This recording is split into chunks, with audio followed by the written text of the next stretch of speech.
Okay, so today I want to share with agents what I do for my open houses because I have a lot of success with the open houses, a lot of great leads, people who are impressed with me.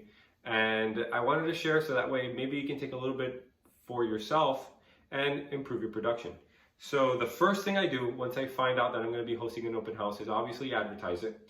I email blast it to my database and I invite everyone. And the couple people that I know that have been searching for homes, I'll give them a call and I say, hey, I'd love for you to at least tour this house. You have nothing to lose. And at the minimum, you'll at least get some pastelitos or some cookies, right? So that's what I do a little bit before. I go to the house, I make sure everything's presentable. My wife helps me because she has nicer handwriting than me. She helps me write on the board. I write the statistics of the house. So I said, okay, it's a 3-bedroom, 2-bath. It has 1,500 square feet. The roof is 1 year old. The AC is 5 years old. It had, built this year. This is what they're asking. This is the lot size. Things that you need to know when you come to a house.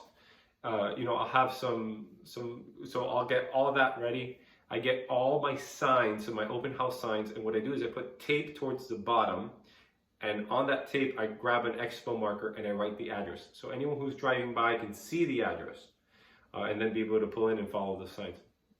So that's the prep beforehand. Then I get to the house, I make sure everything's good. I put out some signs, some hand sanitizer. I'll also get a contact list. So it's like a QR code that you can scan, and that way you can type in your sign-in sheet. And what's good about this is that it's legible. You're just typing it in. It comes to you through a Google form, and it's completely legible.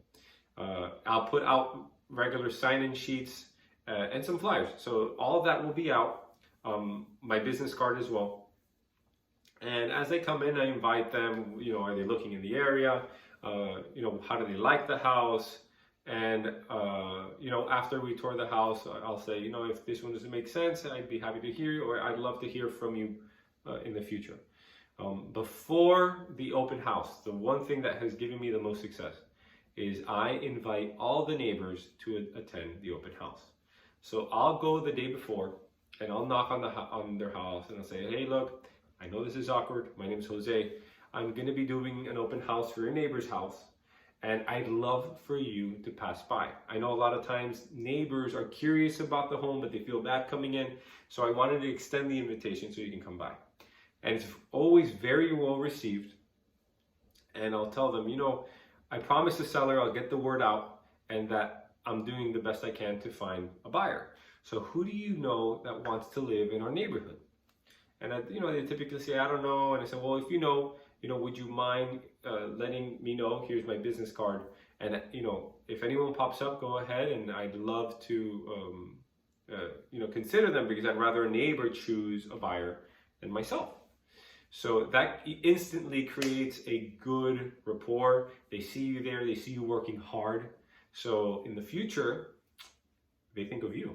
They think, wow, I need to get my house sold. This guy was knocking on doors, inviting me, asking me who's a buyer for my area, and on top of that, for me to choose a buyer. So it's very helpful. So that's all the prep. During the open house, invite them, they get to see the house. I get their contact info, just build a little bit of rapport. And then I'll put out between 15 to 20 signs around the neighborhood to try to get as much traffic as I can. And at the end, I'll pick up those signs. I'll give a call to everyone. I'll ask for feedback. I like to hear, like, hey, just wanted to get some feedback. Well, was there anything that you wish you could have seen differently? Anything better? Because the more feedback you get, the better it is. It might be painful in the beginning, but that's how you grow. I'll contact all them just to see if they're interested. The sellers are looking to make a decision soon, or I'll tell them when the timeline is. And I just stay in contact. I put them in my CRM and I keep them updated. I usually send them the properties that are similar to that in the area.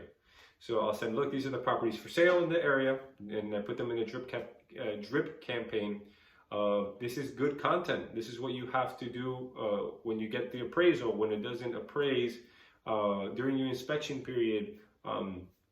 Content like that I've developed throughout the years that I just send to them, and they're very helpful because it is useful to them.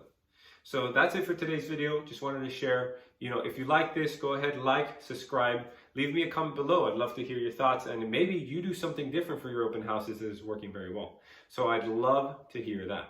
All right, till next time.